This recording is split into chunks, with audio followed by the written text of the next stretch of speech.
好的，欢迎来到这个什么全网操作最辣眼睛的提瓦特地理的这个深渊战斗录像啊。我们上半呢还是选出自己练度最高、最拿手的0+1的林尼。只能说啊，幸好上个版本抽了林尼的专武，要是没有这把专武，我感觉凭我这个练度应该是不太行。然后我们来到了第一间，那么第一间这个38万血量的妙脆角，说实话呢，就是在以前可能还会因为输出不够导致他们进入隐身的状态，但是现在因为进入枫丹版本了嘛，角色的数值都有所膨胀，所以打这些怪呢，只要一轮就可以轻松的解决了。然后独眼小宝呢，很明显啊，就刚好被林尼这种弓箭手给克制了。打瘫痪之后呢，就可以进行一个非常舒适的输出。可以说这个第二波的小宝呢，主要的作用就是拖延时间。那么第三波的遗迹龙兽呢，也是被林尼这样的弓箭手有所克制，因为他们就是加抗性的时候会暴露出自己的弱点，那么我们就可以用林尼去进行打断啊，这样的话输出时间就节约了。虽然这里呢被这个龙兽给撞了一撞，但是不要紧啊，上半的时间还是相当充裕的。当然上半呢也最好就是尽量能缩短攻略的时间啊，因为下半的时间真的很紧张，就是如果小于1分半的话，我感觉我这个练度是有一点紧张的，就是那么我们第一间的最后一波怪就是镀金旅团啊，镀金旅团还是比较好打，因为林尼和八重都是大范围的 AOE 的，我们一套下去击破它的召唤物之后呢，本体就非常的脆弱了，这样子。好的，那么上半呢还多给了下半3秒钟啊，这个蚊子腿也是腿嘛。进入到下半呢，首先要去破这2个火法师的盾啊，突然发现没有龙王这样子大范围 AOE 的这个水元素角色啊，在破盾上还微微有一些蛋疼。虽然龙王的附着频率也不是特别高，但是他这个就是射程面积实在太大了，用起来还是挺舒适的。然后这里呢，小小的勾引一下2个火使徒，尽量还是要叠在一起的，因为行秋虽然挂水频率还是挺不错的，但是它是个单体输出。那么如果能把2个火使徒叠在一起打呢，对于行秋来说，它的羽连剑的这个挂水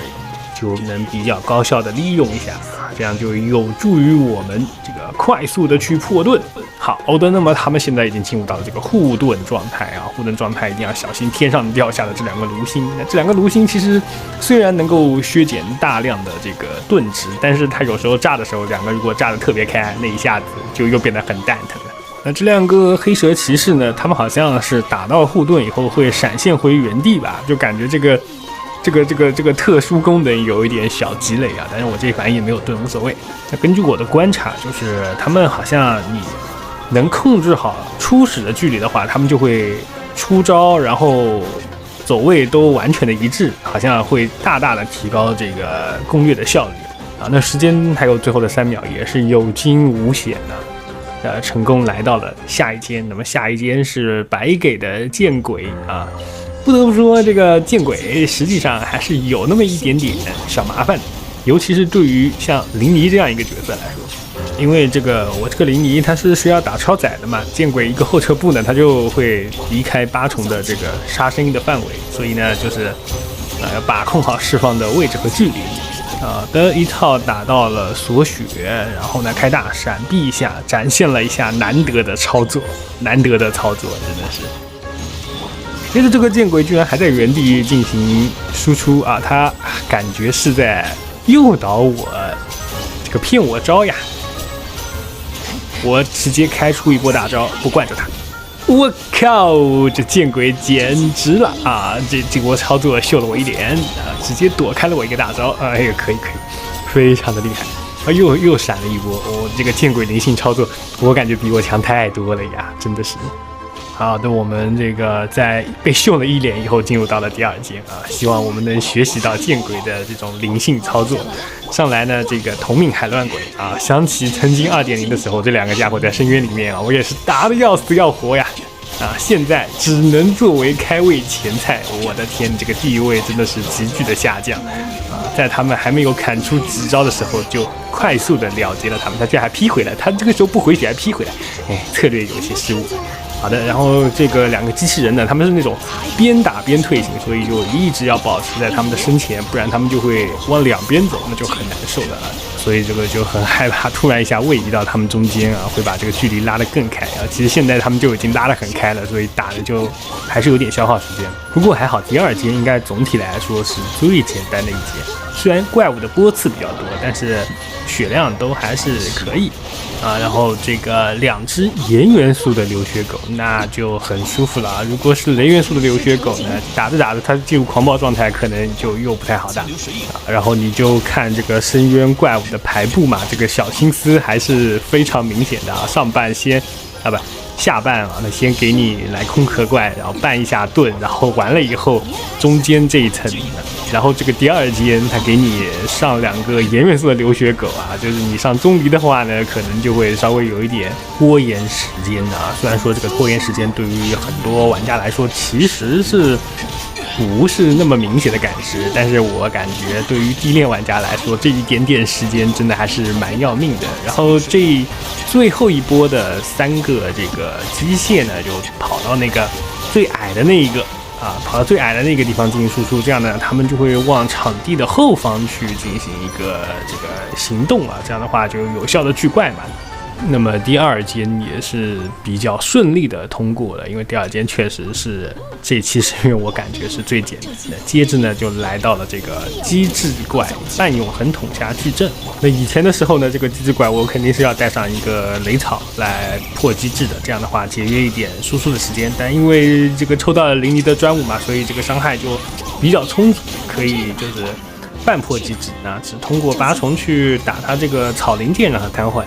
虽然说时间也是会浪费一点，但是就这一些的时间其实还是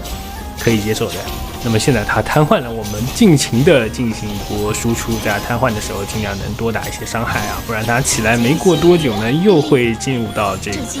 隐身的状态，还是挺烦恼的。哎，他这个时候居然教了一个大招，那我也教一个大招啊，大家非常公平等量互换。不过我感觉我这个有点亏啊，这个大招好像没有暴击嘛，这样子。哎，然后现在时间呢还有大概6秒钟就进入到9分内了，可惜他又进入机制了，我就没有成功的为下半的圣海兽争取更多的时间啊，有一些难受，但是不要紧啊，下半的这个时间我个人感觉还是比较充足的，因为它不像之前2只圣海兽一起出就很难打，它一直的出，然后还是能扛得住的。第一波是这个枪兵和讨债人的，我的天，这个组合呢，虽然他们都不是很厉害啊，但是枪兵真的好灵活呀，一个后跳就是能拉开超远的距离。这个时候没有万叶或者温迪或者什么巨怪的角色啊，就有一点心累，是吧？真的是非常尽职尽责的实现了他拖延时间的目的。好，然后呢，这个火元素的圣海兽登场啊，我们真的好久不见了，他非常热情，上来就给我一个飞扑，但是我通过敌人的大招进行一个闪避。怎么说呢？这个火元素的圣海兽，它的技能前摇还是比较大的，然后技能也都是比较好躲的。我觉得真正难打的那个圣海兽还是水元素的那一只，他这个死亡翻滚真的是感觉是完全躲不掉，只能被他推着走。那最后这一间呢，感觉打的还是挺乱的，因为好像也没有找到这2个元魔的行动规律啊，反正就是纯灌伤害。那么这个时候呢，圣海兽也是吐出了自己的心脏，让我一顿输出之后啊，把他给打死了。